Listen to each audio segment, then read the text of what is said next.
People, I haven't said good morning again. My name is Christine Diamante. I'm head of brand at Nokia, and I'm also an advisory board member at Ethical Corporation. I'm absolutely delighted to be with you. I think we've set the tone with a fantastic first keynote panel who really was inspiring on the what, the why, and we're also going to talk a bit about the how right now as well. Now, a holistic view, this time focusing really on how we're leveraging data and technology to advance corporate responsibility. And in this session, we're going to cover a discussion on how technology helps secure large-scale last-mile data on corporate CSR and sustainability performance from geographies, how different companies can adopt their technology and sustainability journeys, ways in which corporations can scale impact without losing strategic sight on everything that is going on in their programs, and engaging the board, investors, employees, customers, government, and other key stakeholders through data-driven insights on company sustainability performance. And I'm delighted our panel's here. Good morning, welcome. I hope you're raring to go. So we have over here, first and foremost, we've got Risha Bajpal, who's the founder and co-CEO of Goodera, a state-of-the-art technology platform that helps companies measure the progress and impact of their CSR, sustainability, and volunteering initiatives on a real-time basis. So you are really going to be tackling that technology, that real-time challenge we've thrown at you. And currently you have more than 200 corporates, among them Fortune 500 companies, Dell, Gap, Abbott, Amazon, who are using the platform to track, monitor, measure their impact across 60 countries and over 6 million beneficiaries, which is very impressive. And then after that, we have Andrew McConville, who is Global Head of External Affairs and Communications for Syngenta. I think you've been traveling around the world and just flown in straight from Australia, looking remarkably fresh, so well done. And you're one of the world's largest agricultural technology companies with 28,000 employees across 90 countries. You're committed to helping improve global food security by enabling millions of farmers to make better use of available resources, rescuing land from degradation, biodiversity, and revitalizing rural communities. And last but not least, and your role is your head of external affairs and communications. And last but not least, we have Tjeerd Krumpelman. My Dutch is not so good, but hopefully I'm getting there, who is head of reporting and stakeholder engagement at ABN AMRO. In this role, he offers advice in developing, implementing sustainability strategy within business lines of the bank. He also manages relationships with stakeholder groups, reporting, communication on progress on sustainability, integrated reporting, and also various benchmarks. He has over 17 years of banking experience as a private banker, an investment advisor, and now he's spearheading all the sustainability activities. Now, in this session, we've got a shorter session, and we've got 25 minutes left. I'd like to invite our three speakers again, 5 minutes each, max 3 if we can, to really introduce their topic, talk about technology, how they're turning around and leveraging data, how they're also engaging with stakeholders, and then after that, I'd like to invite you again to drop your emails, to engage with us, to turn around and put on Slido, and there we go, slido.com with your hashtag. Send us your questions. We will have a roaming microphone. We had one very brave person. Thank you very much. I'd like to challenge this end of the room to get your questions ready, and we'll also rely on Slido. So please, Risha. Whatever you're most comfortable with. No, I'll probably speak, it'll be a conversation. Excellent. So at Goodera, as you rightly mentioned, our mission as a company is to power the world of good. When we say that, we want to bring in technology in this whole space of sustainability and CSR and corporate responsibility. So what we've realized is that there's so much good that's happening across different corporates across their value chains. It's just that it becomes difficult for people to get information from different geographies, different locations, right? And what's the point in getting data a quarter later, 6 months later? Why to do post-mortem? And with technology becoming cheaper, day in, it's getting cheaper and more innovative, more intelligent. Why not bring technology to the fore to help it, act as a catalyst and an enabler in this whole ecosystem of sustainability? So what we do through our technology platform is work with corporates, help them, define their key performance indicators, be it on their sustainability side, corporate responsibility side, and help them track it across different geographies, across different locations in real time. So it's enabled using a mobile app. It's also available in multiple languages, and it has its own machine learning in place so that if there are any deviations from trends and best practices, flags are thrown and people can take corrective action. So you're actually working with your suppliers, with your charity partners, your other team members spread across different geographies, and working as a team on a real-time basis rather than waiting for a report to come in and then you look at it. And in this whole world, when everything is on the fingertips, why should we have the sustainability data coming in a quarter later or 6 months later? Why does reporting has to be an annual exercise? It's an output of what the companies do on a regular basis, right? And nobody actually nowadays looks at 100-pager reports. It's kind of dead. All the stakeholders want to know the information which is relevant for them. So any report or anything that we put out should be easily searchable, which is relevant to a particular stakeholder. So we need to come up with more trends, more forecasts, see how we've been performing and how we can improve in the future, so that the information that is put out is relevant and is also searchable by different stakeholders. Only then, it makes sense. Just having, 100-pager PDF is no longer, useful. So it's just not about showcasing that, yes, we come up with a sustainability report. It's actually about creating meaning out of it. And that's what everyone wants, Everybody wants action and output. It's just not about, okay, it's not a tick mark exercise. So that's something, that we work and that we do with our corporates.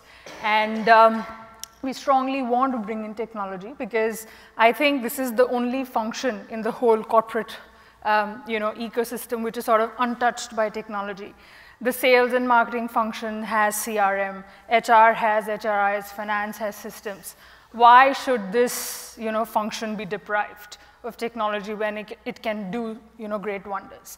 It's not going to replace, the human brain, but it definitely acts as a catalyst and enabler. So that's the point of view from where, we come, and that's the genesis of why Goodera exists. Thank you, Risha. Andrew. Yeah, look, I think building very directly on what Risha just said, I think the first question you've actually got to ask yourself is, why do we actually need to engage transparently around sustainability reporting and sustainability data? And keep in mind that technology is not the end. It is the means to deliver a certain outcome. And in my industry in agriculture, I mean, we're absolutely right at the forefront of this tension between needing to feed 9, 10 billion people and do so in a way that basically uses less of the world's scarce resources. And there's a real disconnect between those two things. We did some research in 2013 where we surveyed 7,000 people around the world. And what they said was, look, we understand that we have to feed 10 billion people, and we know that we have to produce more to do that, and we know that we need technology to do that. But by the way, we don't actually like any of the technology you're using. So how do we address that disconnect is really key in terms of the way in which we talk about the contributions that we can make. And so, in many ways, I don't think it really matters what particular technology tools you want to use. I think it's more important that we all embrace this notion of transparency, because transparency builds credibility, it builds trust, and it underpins collaboration. And I think collaboration is absolutely the key to delivering the right outcomes from a social, economic, and an environmental standpoint. And so when we looked at this on the back of that research, we said, okay, well, we've got all of the standard reporting pieces. We've got Global Contact, we've got TCFD, we're actually also a member of the Fair Labour Association because we have a very long supply chain. But the problem we started to find that everyone was actually talking about it, and not many people were actually being prepared to put some skin in the game and do something real. And so when we looked at that, we said, okay, well, what is it that we as an agricultural technology company, I mean, we basically produce pesticides and seeds, GM, non-GM. And what is it that we could do? And so we sat down and we looked at this, and we actually started with a question which was, how could we, as a company, would it ever be possible to win the Nobel Peace Prize? Well, no, but that was the sort of the breakthrough question we started with to try and shift the paradigm. And we came up with a thing called the Good Growth Plan, which is a series of commitments that we as a company have made around sustainable food production. So it looks at how do we make crops more efficient? So the overall productivity of the world's major crops. And we set ourselves a target there of increasing the productivity of the world's major crops by 20% by 2020. We then looked at land degradation, which is a huge issue in agriculture, and we said, how can we improve the quality of 10 million hectares of land on the brink of degradation? And again, we put markers around that. We looked at biodiversity. How could we improve 5 million hectares of land, in terms of biodiversity? We looked at smallholders. How could we reach 20 million smallholders and help them improve productivity by 50%? We looked at safe use, which is a really big issue in our industry. How could we train 20 million farmers in how to use technology safely? And then we also looked at our supply chain, and we wanted to ensure that basically every worker was safe. So we set this framework, and then we started to look at the technology and the data question. Then we said, okay, well, how do we do that? And so what we did was we created a network of 4,500 reference and benchmark farms around the world where we measure all of these things. And the key to it all was that then we said, okay, let's make all of that data open data. So through the open data network, through Goodera, all of the data that we generate on 4,000 reference farms across those 6 categories is publicly available, and anyone can use it. And you can imagine that's a huge data set. And all of a sudden, we started to have a different conversation. We started to have different engagements. We started to be able to, to talk and engage and enact progress with different stakeholders. And it's been a huge step forward. And we're now at the brink of what's the Good Growth Plan 2.0 look like. And so technology has not been, I suppose, at the forefront of that, but it's underpinned it, and the openness and transparency of data is really what's been important. So I think whatever technology solutions you want to look at, whatever whiz-bang sort of tools you want to develop, honestly, I think don't lose scope of why you do it and what it is that you try and create. And then that's when you get into the different dialogue, the different conversation, and you start to improve your freedom to operate. And so that's the approach that we've taken. Thank you very much. Cheers. Yeah, I think I can add or build on that actually, or I'm hoping to, because my point is that if you get technology at the table too early, that you lose sight of what it's really about. And so what it's really about is long-term value creation. The previous panel talked about this. And then there are a couple of questions that you can answer first before entering technology into the game. So for whom are we creating value, or for who are our stakeholders? You don't need technology for that, but technology can help you to reach them. But first have a think about who are your primary stakeholders that you want to create value on. The next obvious one, at least for the reporting people in the room, is on what are we creating value? So materiality or long-term, the value creating topics. What are the material topics for your stakeholders and for your company?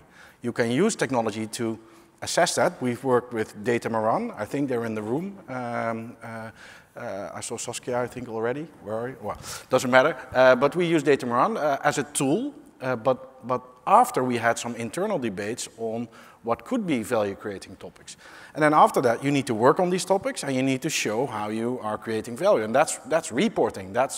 And you can use all kinds of tools for reporting. You can use online first. You can use PDF. You can use whatever you want. But if you have taken the first couple of steps well, then there is probably less to report, because I hear a lot about more data, more transparency. Just wanted to give you a thought. If everything is transparent, you don't see anything, right? So have a think about it first. What is the relevant data points? How is it adding value to any stakeholder? That I work at a bank, right? How is it adding value to any stakeholder? What the water usage of a certain branch in a certain small town in the Netherlands is? It's not adding value for no one. So you can measure it if you like, but please don't report on it, because it's not adding value. It's not material.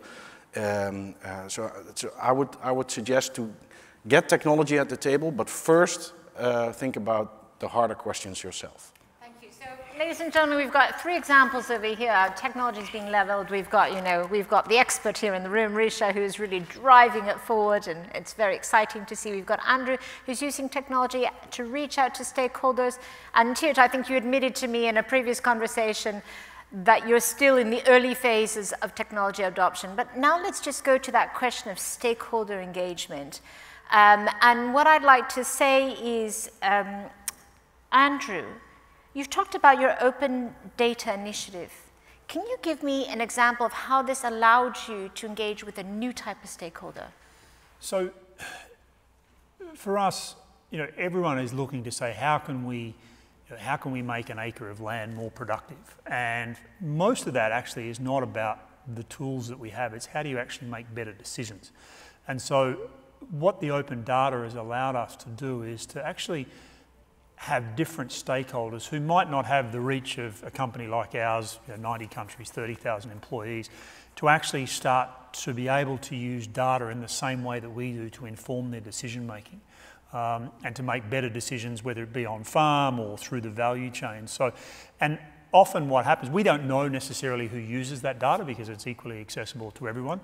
But often what happens is those who then want to use the data actually come to us and say, well, how did you do this? Or how did we move from 10% productivity increase in 15 to 14% productivity increase in 17?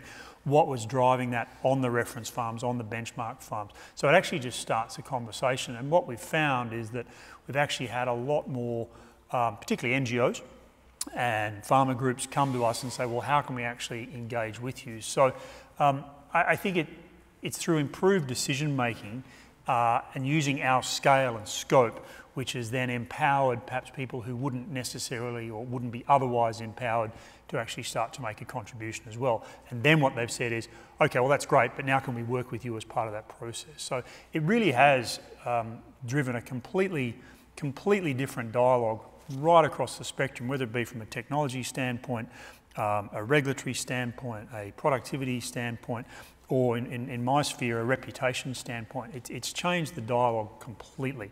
And often, my company, we sell pesticides and GMOs, so we're not really the darling of the NGO sector. But, so often you get into a conversation, they go, I really want to hate you, but I can't. Because of that's because of what you're trying to do here and the data that's made available. And so it has driven a completely different dialogue with a whole range of stakeholders.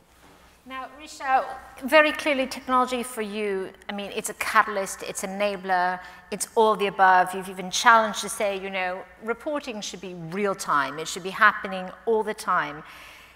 You've got a lot of companies. You've got an impressive list, in fact, here of customers. Can you give me an example of one customer, without disclosing anything that's confidential here, that you feel is actually really doing it in real time and that they're driving that value and they're changing also the dialogue with stakeholders? Right. So, in fact, there's just not one customer, but multiple customers who are actually leading how the way this sort of sector is evolving. And, in fact, we work with one of the largest British brands as well in the FMCG space. And, they use our platform to track information across 60-odd countries where they are present. And, they've done a brilliant thing, as in, they have something which integrates onto their website. So the data is coming in from all the different factories and geos where they are.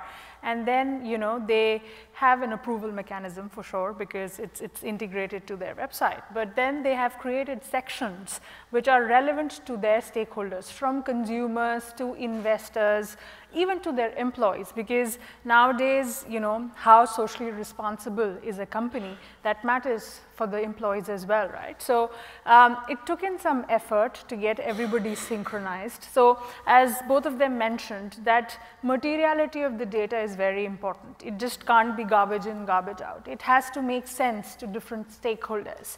But to be very frank, technology cannot work if you don't want it to work. You have to embrace it and then, enable it to do the work for you, right? So it takes in a lot of effort from the company side as well to get the team synchronized from different locations, right? It's not easy, right? So it's like a huge exercise of a year or so to get everybody together and then get to a stage wherein you are comfortable about disclosing information.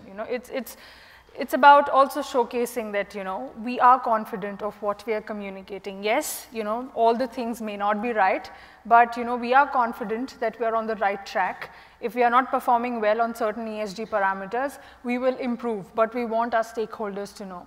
So, it's not magic. It has to be embraced, and only then will it deliver the value. And to be very frank, when you're deploying technology, I think it takes in a lot of patience as well to get that done. Yeah. Fantastic.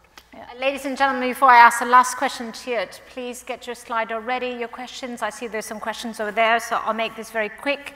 Tjeerd, can you give me an example of how you engage stakeholders to communicate value creation? You talked about your materiality, you've talked about your value, but give us an example as well how you're engaging with your stakeholders in value creation. We've understood the technology is not necessarily, the end to itself, but can you talk to us a bit about that? Well, it's first important to realize that there are different stakeholder groups and they require different types of information. And through dialogue with these stakeholder groups, you can identify what is their need of information. And it would be silly to be able to produce one report or one reporting suite that would fit the needs of all these stakeholders. So you talked about NGOs. NGOs have specific data points or information that they want. The previous panel talked about investors. So they want to have the key risks or the key sustainability risks to be addressed. So the path that we chose is a targeted stakeholder communication approach where you and technically use the core and more approach from Council Europe to just first think about what are the needs of different stakeholder groups and can we communicate them to them directly. So you want employees involved in this sustainability journey as well, but they want to have a different storyline than investors or NGOs. You want your customers to be aware of your initiatives that are relevant for them on sustainability as well.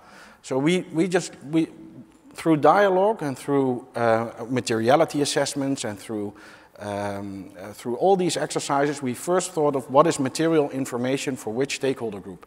And then after that, use the appropriate technology, if necessary, to disclose relevant information to that stakeholder group. Thank you, Tjeerd. Now, we've got some questions over here up on the Slido. Thank you very much, everybody, for participating. I'm going to take the first question that I saw before, which is, what would you like to see from technology in the next years? And maybe I'll point that question to you, Risha. Right. So, as I said, technology in the next years, in the future, is actually going to drive a lot of transparency and a lot of stakeholder engagement, because all the different stakeholders will be on the same platform, the information will be available to them, and it will encourage dialogue, and it will encourage them to think as to how they can make future of a company better, right? Because right now things happen in silos, right? So technology, I would say, is that enabler which will encourage transparency and collaboration between different stakeholders in this ecosystem, so as to the company becomes more sustainable over the long term. So, it's the driver of hope in doing good. Excellent. We've got a question here, and I'll leave this between Tjeerd and Andrew. Do approaches such as the GRI encourage companies to report non-material data or overly generic data? It's a rather specific framework question, but go ahead.